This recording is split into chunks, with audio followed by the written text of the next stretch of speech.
تقشعر منه جلود الذين يخشون ربهم ثم تلين جلودهم وقلوبهم إلى ذكر الله ذلك هدى الله يهدي به من يشاء ومن يضلل الله فما له من هاد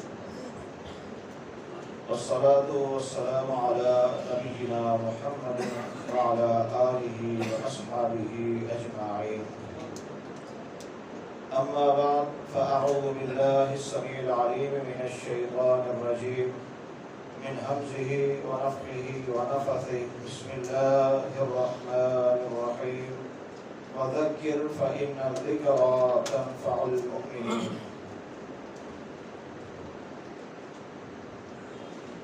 اللہ تعالیٰ کے جو نیک برگزیدہ بندے ہیں، اللہ تعالیٰ کے جو مومن بندے ہیں،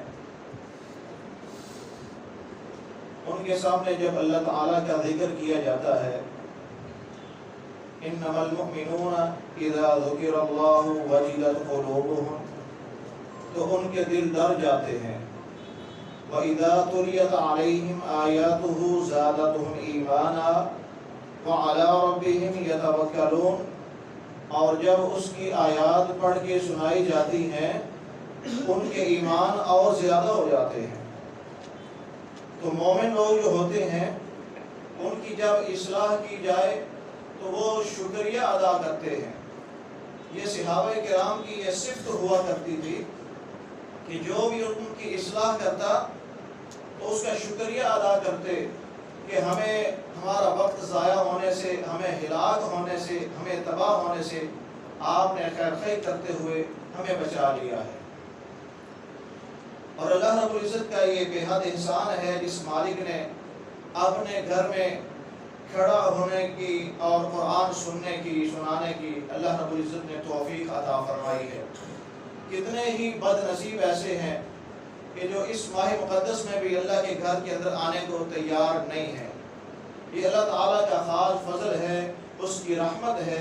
اللہ تعالیٰ سے دعا فرمائیں کہ مالک کائنات ہمارا شمار ان لوگوں میں فرما دے کہ جن لوگوں کو اللہ رب العزت نے اس رمضان مبارک میں معاف کر کے بغیر حساب کے جنت میں داخل فرمانا ہے۔ اور یہ کثرت سے اللہ تعالیٰ سے دعا کیا کریں، یہ ممکن ہے کہ دوبارہ ہمیں یہ گھڑیاں، یہ ساعت نصیب نہ ہوں۔ صحابہ کرام ساری رات اپنے گھروں میں قرآن کی تلاوت کیا کرتے، اور ابو ہریرہ رضی اللہ تعالیٰ عنہ فرماتے ہیں ہم نے تو اپنے گھر کے جو افراد تھے ان کو ہم نے باریاں لگائی ہوئی تھی، رات کو 3 حصوں میں تقسیم کیا ہوا تھا۔ کچھ جاگتے تلاوت کرتے، نوافل ادا کرتے، وہ دوسروں کو بیدار کرتے، پھر وہ کھڑے ہو جاتے، وہ تیسروں کو بیدار کرتے، وہ کھڑے ہو جاتے، اور اس کے بعد سحری کا انتظام کرنے لگتے۔ صحابہ کرام فرماتے ہیں نبی علیہ السلام جب قیام کرواتے تو ہمیں اس بات کا اندیشہ لاحق ہو جاتا کہیں ہماری سحری نہ رہ جائے، کہیں ہماری سحری جو ہے وہ رہ ہی نہ جائے، کہیں فجر کی اذان نہ شروع ہو جائے۔ نبی علیہ السلام اس طرح کا قیام کیا کرتے تھے اور آپ کے پاؤں سوج جایا کرتے تھے۔ صحابہ کرام نے نبی علیہ السلام کی عبادت کو نقل فرمایا، اور نبی علیہ السلام جن کی اگلی پچھلی خطائیں معاف ہیں، اور اس کے باوجود اور آپ کو جب کہا جاتا کہ ازواج مطہرات کہتی اللہ کے رسول آپ تو بخشے ہوئے ہیں، آپ اتنا لمبا قیام کیوں کرتے ہیں، آپ تو بخشے ہوئے ہیں، آپ کا مقام ہی کیا ہے، آپ کا مرتبہ اتنا بلند ہے۔ تو نبی علیہ السلام فرمایا کرتے تھے افلا اکون عبدا شکورا، کیا میں اللہ کا شکر گزار بندہ نہ بنوں؟ اور صحابہ کرام وہ جماعت تھی کہ زمانہ جاہلیت کے اندر جب ان کی زندگیاں پڑھیں تو بندہ حیران رہ جاتا ہے۔ بچوں کو زندہ درگور کرنے والے، قتل و غارت کا بازار گرم، شراب و شباب کی محفلیں برپا ہوا کرتی، چھوٹی سی لڑائی پہ خاندانوں کے خاندان قتل، آبادیوں کی آبادیاں قتل، اور نسل در نسل یہ قتل و غارت کا سلسلہ، یہ بازار گرم رہا کرتا تھا۔ لیکن جب اسلام قبول کیا ہے، جب قرآن کو سنا ہے، سمجھا ہے، عمل کیا ہے، اور راتوں کو مزدوریاں کرتے ہیں، راتوں کو مسلح کے شاہ سوار نظر آتے ہیں۔ وہ صحابہ کرام جن کی اس قرآن کی وجہ سے زندگیاں ہی بدل کر کے رہ گئی۔ آج وہی قرآن ہے، ہم سنتے ہیں، ہماری زندگیاں اس لیے نہیں بدلتی کہ ہم عربی نہیں جانتے، اہل عرب میں سے نہیں ہیں۔ تو اس لیے میری آج کی یہ مختصر سی دعوت ہے کہ ہم قرآن کو اس غرض سے پڑھیں کہ قرآن میں اللہ تعالیٰ کے یہ جو میسج ہے یہ کیا ہے، عربی کا ترجمہ ہم جانیں، زیادہ نہ صحیح روزانہ کی ایک آیت پڑھ لیں، 2 آیات، آدھا رکوع، 1 رکوع، جب ہم تلاوت کریں تو اس کا ترجمہ ضرور جانیں۔ اور اس دور میں کسی بڑے عہدیدار کی آپ کے پاس کوئی لیٹر آ جائے اور انگلش میں ہو، آپ ٹرانسلیشن نہ کر سکتے ہو، آپ ضرور کسی سے لے کر جا کے بولیں گے اس کی ٹرانسلیشن کرو، تاکہ ہمیں پتہ چلے ہمیں اس آدمی نے جو ہے کیا پیغام دیا ہے۔ اور ہم کھلے سماتے نہیں، لوگوں کو بتاتے ہیں کہ میرے تعلقات اتنے اوپر تک ہیں، اور مالک کائنات نے جو بادشاہوں کا بادشاہ ہے یہ میسج، یہ قرآن مجید، یہ لیٹر ہمارے لیے بھیجا ہے۔ اور یہ قرآن مجید یہ مظلوم ترین کتاب ہے، اس کو اکثریت سے پڑھا تو جاتا ہے لیکن بہت کم سمجھا جاتا ہے۔ اور اللہ رب العزت نے فرمایا افلا یتدبرون القرآن ام علی قلوب اقفالها، کیا آپ قرآن مجید کو کیا تم سمجھتے نہیں، غور و فکر نہیں کرتے، تدبر نہیں کرتے؟ کیا تمہارے دلوں پہ ام علی قلوب اقفالها، یہ قفل، اقفال جو ہے یہ قفل کی جمع ہے، قفل تالے کو کہتے ہیں، اقفال، کیا تمہارے دلوں پہ تالے لگے ہوئے ہیں؟ کیا تم اس کتاب کو، کتاب اللہ کو سمجھتے نہیں؟ اللہ رب العزت ڈانٹ رہے ہیں، اس بات پہ آپ اندازہ لگائیں، ناراض ہو رہے ہیں، قرآن کو پڑھتے ہیں سمجھتے نہیں ہیں۔ تو اس لیے اللہ رب العزت سے یہ دعا کریں اللہ تعالیٰ ہمیں سمجھ عطا فرمائے، اور آج سے یہ شیڈول بنا لیں، ایک روٹین بنا لیں، یہ جو درس ہوتا ہے ایک سبق ہوتا ہے، ترغیب دلانا ہوتا ہے، وَذَكِّرْ فَإِنَّ الذِّكْرَىٰ تَنفَعُ الْمُؤْمِنِينَ۔ جب اکثر مسائل بھائیوں کو علم ہوتا ہے، مقصد یاد دہانی ہوتا ہے کہ یاد کروا دیا جائے تاکہ مومنین کو، مسلمانوں کو اس بات کا فائدہ ہو جائے۔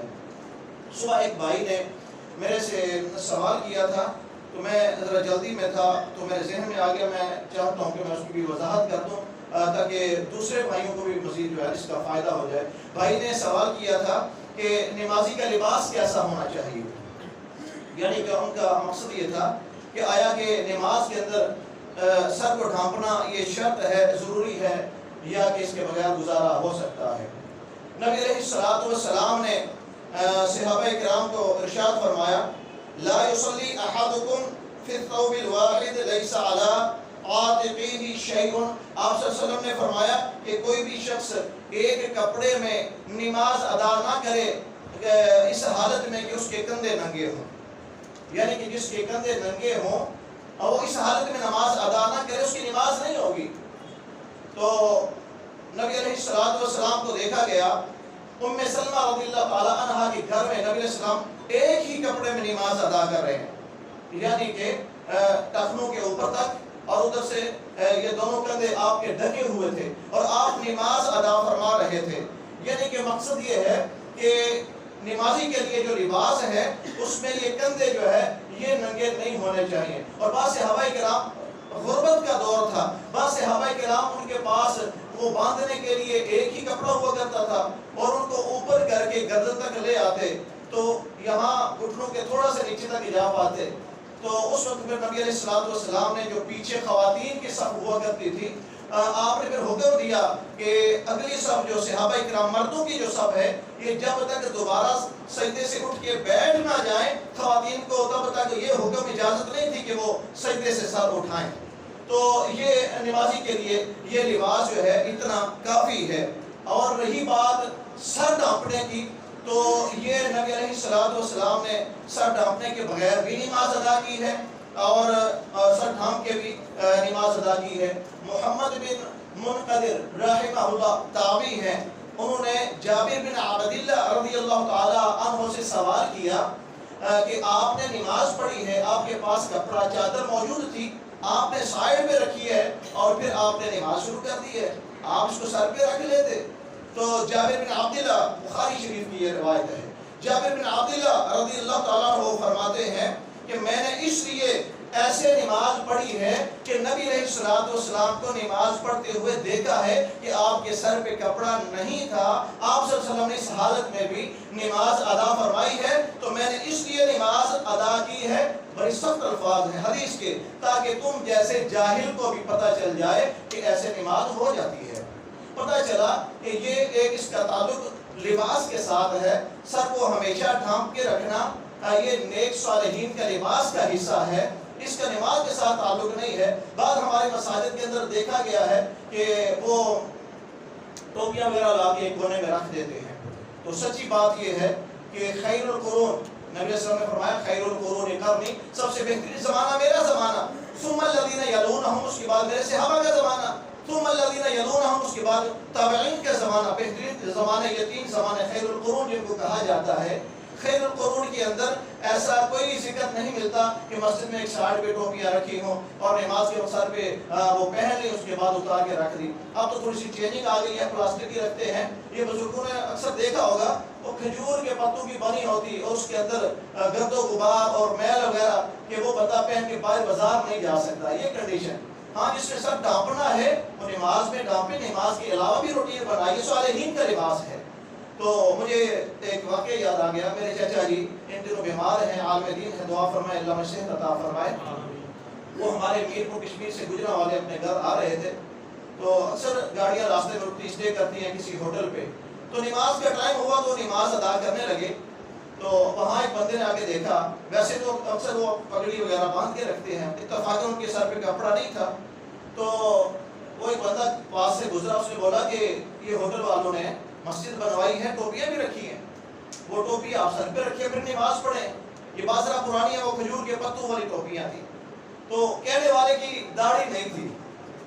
تو فرمانے لگے کہ ہوٹل والوں کو کہنا تھا کچھ داڑیاں بھی لے کے یہاں لٹکا دیتے، کیونکہ نبی علیہ السلام نے اور آپ کے صحابہ نے بغیر داڑھی کے کوئی ایک نماز بھی نہیں پڑھی.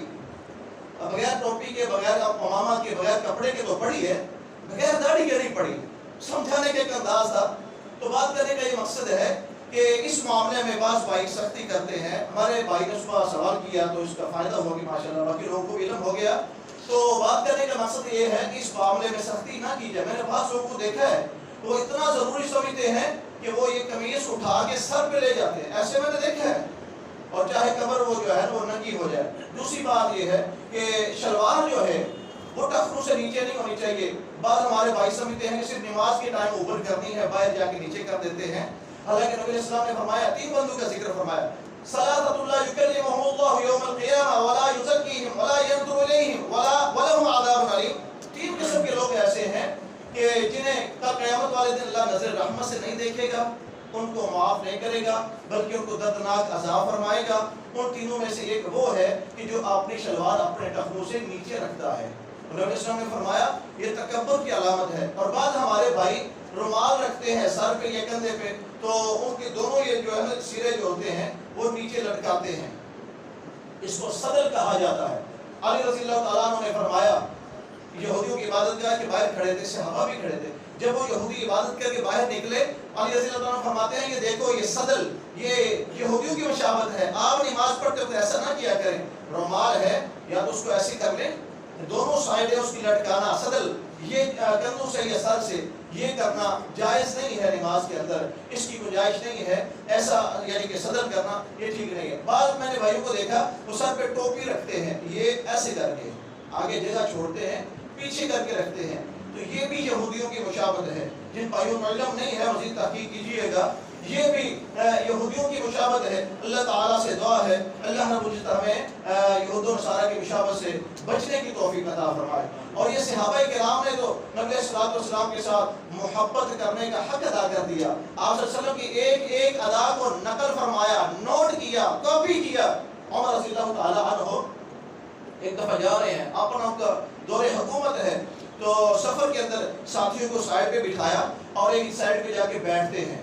کچھ دیر کے بعد اٹھ کے آ جاتے ہیں. صحابہ نے پوچھا امیر المومنین آپ کو حاجت تو تھی ہی نہیں، آپ جا کے بیٹھے اٹھ کے آگے. فرماتے ہیں میں ایک دفعہ نبی السلام کے ساتھ جا رہا تھا، سفر میں تھا، آپ رفع حاجت کے لیے یہاں تشریف فرما ہوئے تھے، مجھے حاجت تو نہیں تھی، میں نبی کی محبت میں ایسے بیٹھ گیا. ایک صحابی یہ بٹن اوپر والا کھلا رکھتے ہیں. پوچھنے والے نے پوچھا ایسے کیوں کرتے ہو؟ فرمانے لگے میں نے نبی علیہ السلام کو ایسے کرتے دیکھا، ایسے اس لیے ایسے کرتا ہوں. یہ ایسے کام ہے، یہ نابی کرے تو پکڑ نہیں ہے، پوچھ نہیں ہے.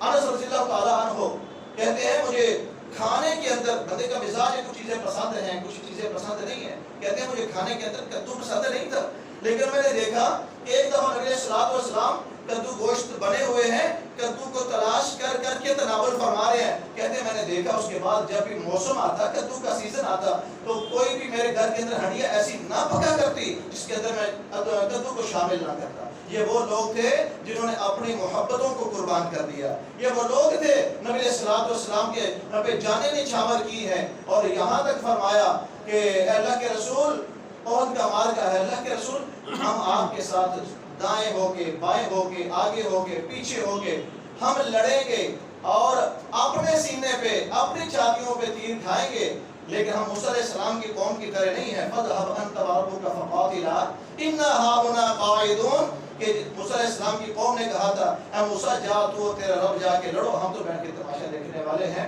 بلکہ صحابہ کرام نے دین کو محفوظ کیا، اس کو نوٹ کیا اور اس پہ عمل کیا. اللہ تعالیٰ سے دعا ہے اللہ رب العزت ہمیں صحابہ کے نقش قدم پہ چلنے کی توفیق عطا فرمائے. جی محترم.